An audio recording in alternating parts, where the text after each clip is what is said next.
Hello everyone and welcome back to more AEW on TEW 2020.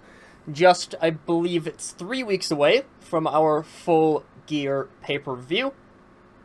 And we are still rolling along with AEW Dark. Brian Pillman Jr. defeats Shawn Spears to open up Dark. Andrew Everett then defeats Kip Sabian. Jeff Cobb defeats Griff Garrison. Abaddon defeats a debuting Harlow O'Hara. I did bring in a bunch of people who are basically just going to be Dark enhancement talents. So, Harlow O'Hara, you'll see another one in this next upcoming match as Jordan Grace defeats Elena Black. Scorpio Sky defeats Peter Avalon. Riho defeats Tay Conti. Kylie Ray and Britt Baker defeat All That, which is, Brandy Lauren and Ava Everett. Again, just more people to job out on Dark. And then to finish off Dark, the Best Friends defeat Alex Reynolds and John Silver of the Dark Order. Our show of Dynamite begins with a big four-way tag team match. The Lucha Brothers end up defeating the other teams. After, I believe it was Penta ended up pinning Alex Shelley. Kind of the way that I imagine this fight going down is, I'm not 100% certain how, four-way tag matches work, but anyways, point is, I'm imagining that for most of the time, the Vision and the Young Bucks, they're fighting amongst each other, and, nearing the end of the match, the 17:30 mark or something like that. The Vision, they hit their finisher on one of the Young Bucks, and then the other one starts beating them up as Penta and Phoenix hit their finisher on Alex Shelley, and it's a big, wreck of a match that gets a 73 rating. Following the match, FTR's music plays, and Kurt Angle, who was at the announcer desk, because, of course, this is for who will be fighting for the tag titles at Full Gear. Kurt Angle, he leaves, and, FTR's music's playing, the champions as well as Charles Betts, their newest member, they all walk out, they're on the stage, and, probably, they might even have a mic in hand, but before anything can go down, the Dark Order, they all swarm in from backstage. They start beating down FTR. Brody Lee, he hits Charles Betts with an especially stiff-looking lariat. One of his rolling lariats, I think it is. His finisher, basically. Colt Cabana, he gets in the way. He's trying to hold off Kurt from saving his boys, but eventually Kurt, he just kind of pushes Colt aside, and Colt's just like, alright, fine, I tried to stop you, and Kurt, he tries getting up into Brody's face.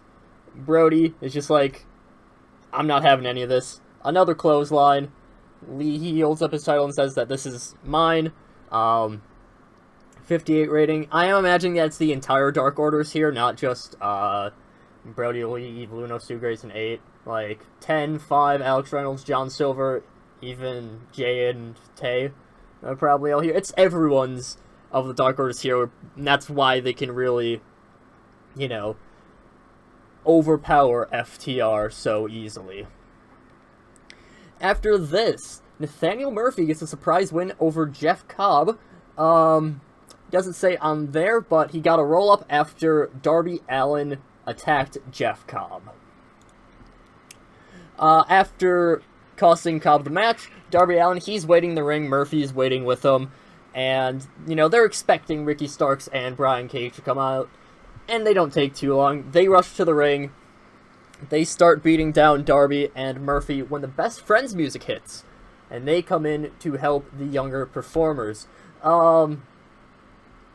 So, of course, one of our first feuds was the Best Friends against Team Taz, and that kind of just fizzled out.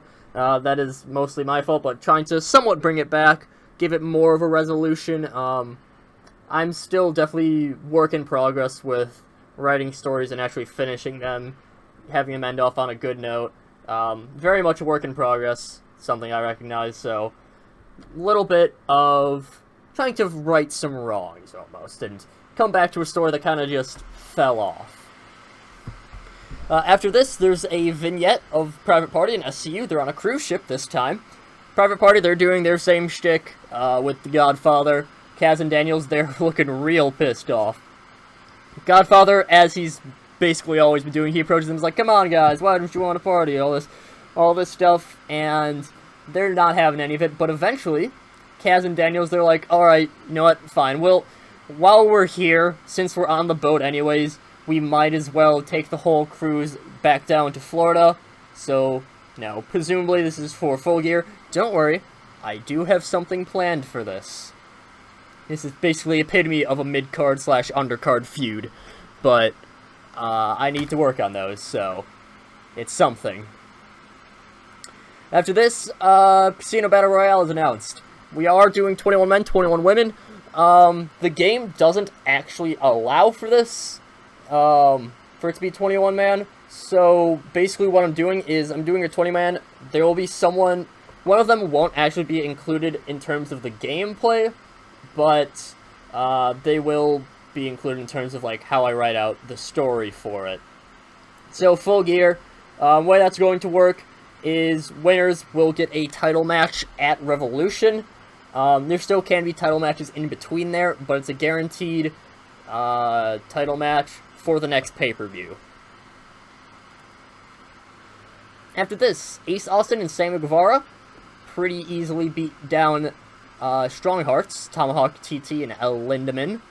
Sammy Guevara with a 72, which is really nice. This is a lot better match than I was thinking it was going to be. Afterwards, Jericho, who was at ringside, he heads into the ring, he says, those best friends think they just get away with hopping ship to some other people rather than accepting our challenges? Well, that's just rude, don't you think?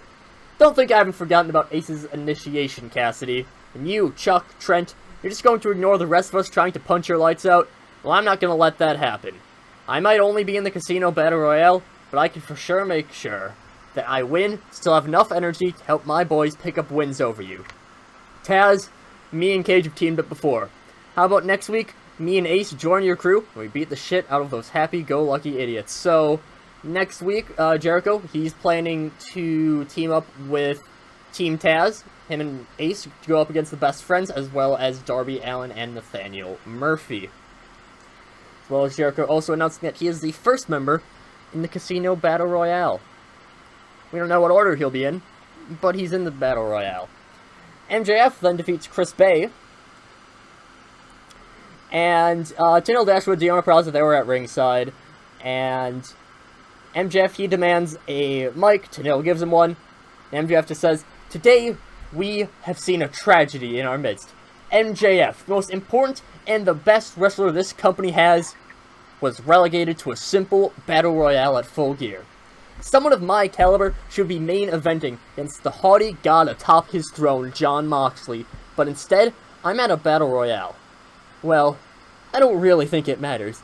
That just means that when I win and get the championship at Revolution, things will be all the sweeter. Of course, just having the world title and the women's title isn't enough for the VIPs club, oh no. We have to build up and take the entire company because we damn well deserve it. Chris Bay, I personally challenged to come here to prove his worth, and he's proven himself worthy enough to be under our employment in the VIPs club. That might not mean too much to some of you, but he's still better than most people on this roster, and he knows it. So, Chris Bay, he's sort of taking a Wardlow position within the VIPs club, where he's essentially an employee of the VIPs club, where, you know, you have Wardlow, who's like MJF's personal bodyguard. I'll have to figure out exactly the logistics behind how Chris Bay is involved, but that's basically what's going on with him. Afterwards, we cut to backstage where Kenny Omega has been interviewed in a sit-down interview with Renee Paquette about Adam Page's title match today. And Kenny says, I mean, of course I'm still proud of him, Even though he's not in the Elite, he's still a good friend of mine, and I'm proud of him. I don't know how good his chances are, but they've invited me to commentate the match, and I've accepted that offer. I want to see Hangman grow, and I want to see him succeed. And that'll be great if he wins. Of course, that might mean I go against him at Revolution if I win the Battle Royale, but both of those are big ifs. Mox is a tough competitor, and MJF and Jericho are certainly great in their own rights. We'll just have to see how things are going by then. So yeah, we already have 3 really big stars announced for the Battle Royale, with Jericho, MJF, and Kenny Omega already being confirmed in Week 1. After this, Santana and Ortiz beat the Butcher and the Blade after Pac gets in and distracts the Butcher and Blade.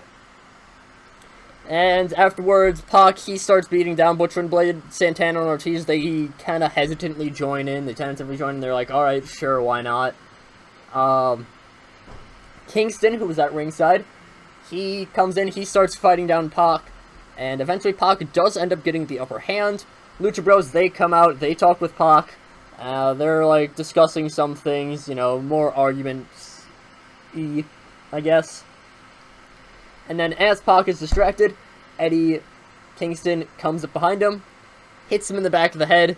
Kingston, he yells at the Lucha Bros, win those damn titles, and join up with me, brothers.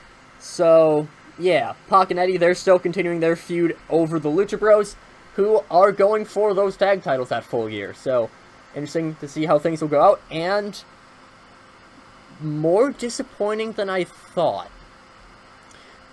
Moxley defeats Paige and gets the win.